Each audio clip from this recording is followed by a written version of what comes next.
The pop of suppressed gunfire, a mother's desperate scream. In a crowded Boston plaza, a billionaire's life was about to end, and her son taken.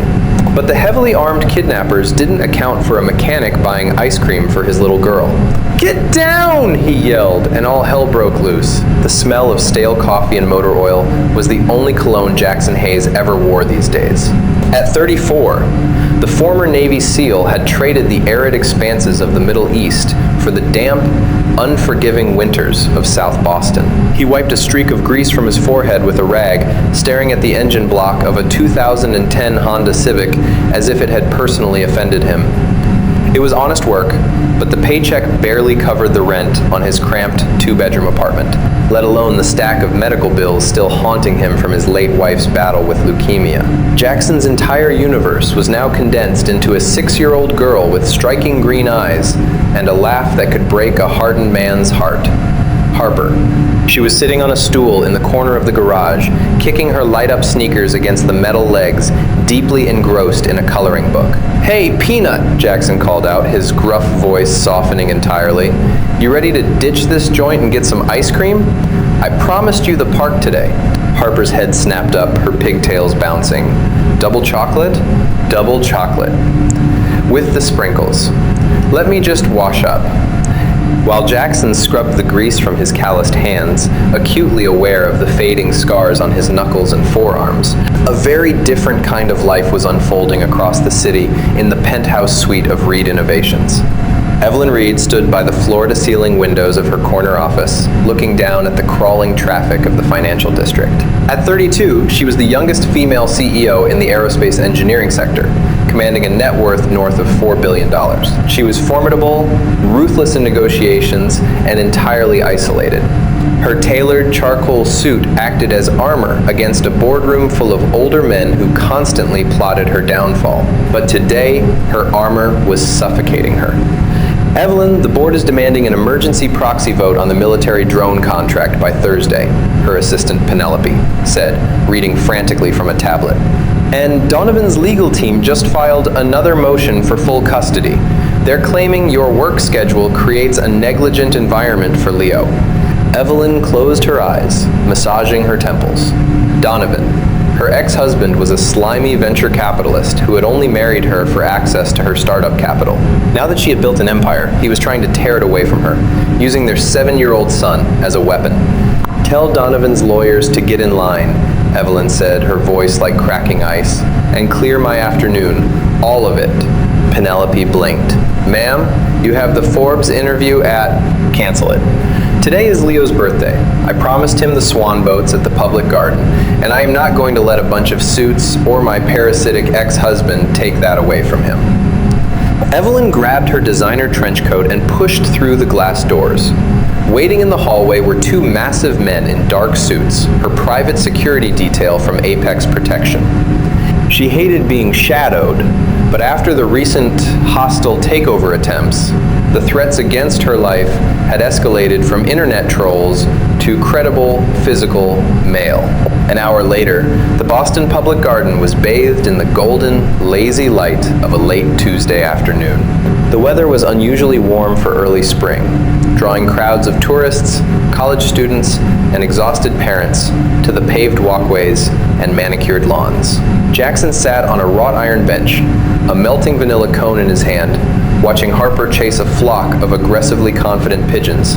His posture was relaxed, but his eyes were constantly scanning. It was an old habit that he couldn't turn off. Left to right. Check the exits. Check the hands. Baseline the crowd. His gaze drifted to a small entourage walking near the edge of the pond. A beautiful, sharply dressed woman holding the hand of a young boy in a superhero t-shirt. They were flanked by 2 men in dark suits. Jackson's military brain immediately processed the men. Bulging jackets, earpieces, moving in a loose diamond formation, private security. Shoddy spacing, though. They're too close to the principal, blocking their own lines of sight. He watched Evelyn kneel down, a rare, genuine smile breaking across her face as she wiped a smudge of chocolate off her son Leo's cheek. For a fleeting second, Jackson felt a pang of profound empathy. Wealthy or not, a parent's love looked exactly the same anywhere in the world. Jackson's eyes continued their sweep, moving past the billionaires to the tree line near the street. His chewing stopped. The ice cream in his hand began to drip onto his boots. A black SUV had been idling in the loading zone for far too long. The engine was running, but what caught Jackson's attention were the four men walking toward the pond. They were wearing heavy windbreakers, completely out of place in the 70-degree weather. They were moving with a tactical, predatory synchronization. They weren't looking at the trees or the water. Their eyes were locked dead onto Evelyn Reed and her son. Jackson's heart rate plummeted, falling into the icy, hyper-focused rhythm of a Tier 1 operator entering a combat zone. The civilian world melted away. He saw the lead man's hand slip into the pocket of his windbreaker. "Harper," Jackson said. His voice wasn't loud, but the terrifying authority in it made his daughter freeze instantly. "Come here, right now." Harper trotted over. Jackson grabbed her by the shoulders and pushed her behind the thick trunk of an ancient oak tree, out of the line of sight of the approaching men. "Play hide and seek?" Jackson whispered fiercely, his eyes boring into hers. "Do not come out until I say the magic word. Understand?" Harper's lower lip trembled, sensing the danger, but she nodded. Jackson stood up. He was 50 yards from Evelyn. The four men accelerated into a sprint.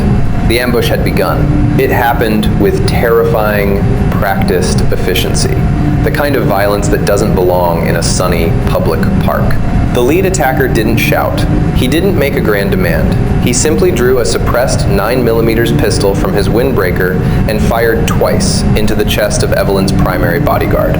The dull thwip-thwip of the suppressed weapon was barely audible over the chatter of the park, but the heavy thud of a 200-pound man hitting the pavement sent a shockwave of terror through the crowd. Screams erupted.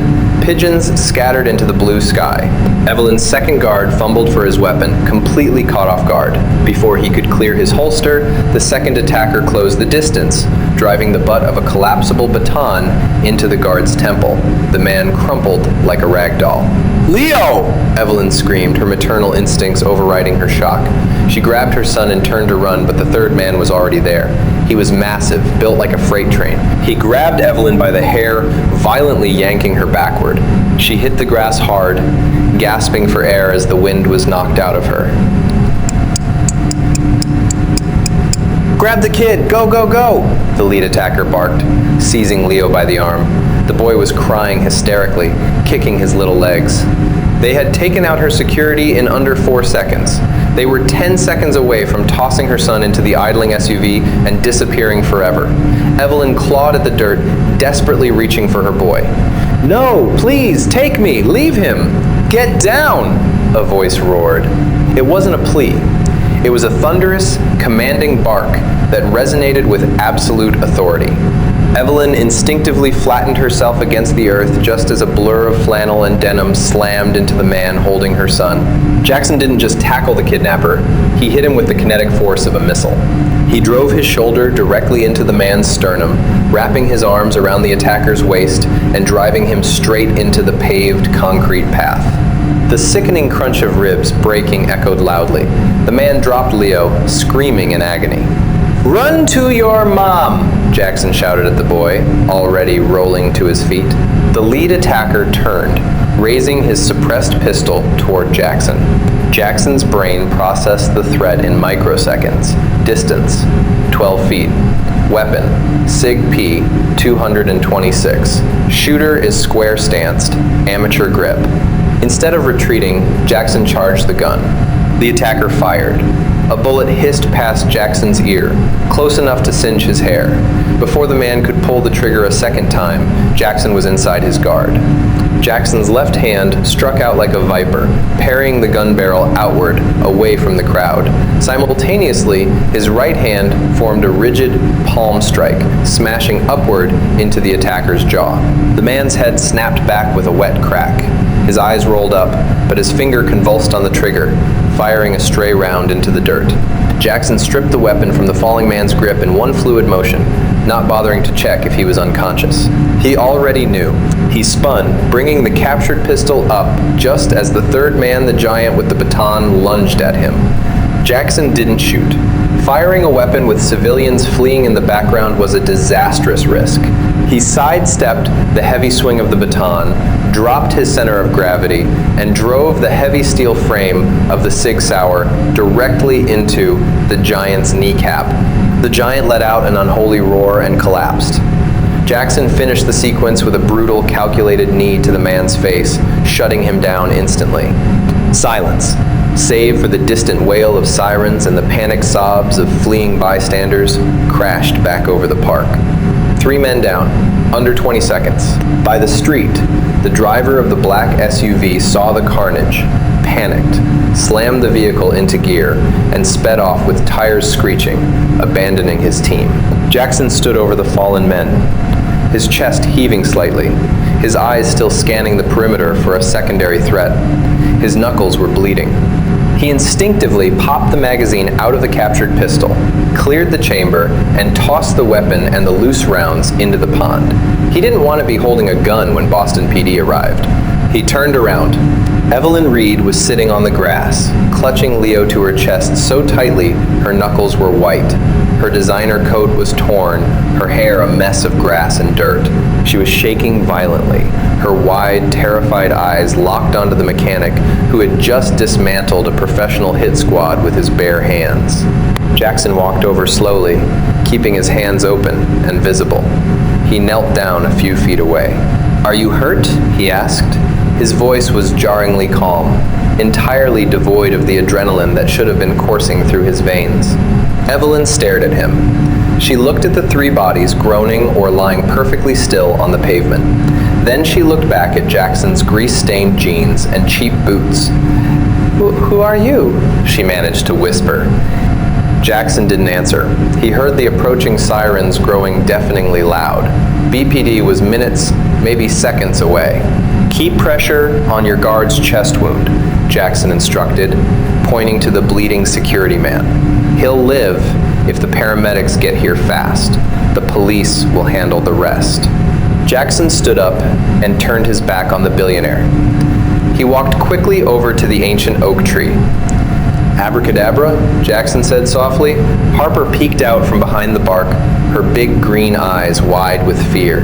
When she saw her dad, she burst into tears and ran into his arms. Jackson scooped her up, burying his face in her neck, letting out a breath he felt like he'd been holding for a lifetime. "I got you, Peanut. I got you. Let's go home." He melted into the panicked crowd, disappearing before the first squad car screeched onto the grass. The Boston Police Department's first precinct was a circus of flashing lights, buzzing reporters, and exhausted detectives. Evelyn Reed sat in a private interrogation room, sipping lukewarm coffee from a styrofoam cup. Her son Leo had been safely escorted back to her heavily fortified compound under BPD escort, but Evelyn had refused to leave until she had answers. Detective Harding, a seasoned cop with a graying mustache and a permanent scowl, slid a folder across the metal table. "We got the 3 guys, Miss Reed," Harding grunted, sitting heavily in the chair opposite her. "Professional guns for hire. Eastern European muscle, mostly. Nobody with a rap sheet long enough to give us a mastermind, and they are lawyering up fast. But I have to be honest with you. The way my officers described the scene, those men were entirely dismantled. The paramedics said one guy has a shattered sternum, another a dislocated jaw." Harding leaned forward. "Your security detail was taken out in 3 seconds flat, so who exactly was the guy in the flannel shirt who saved you?" Evelyn stared into her coffee. "I don't know. I've never seen him before in my life. He was just a civilian." And Harding let out a dry,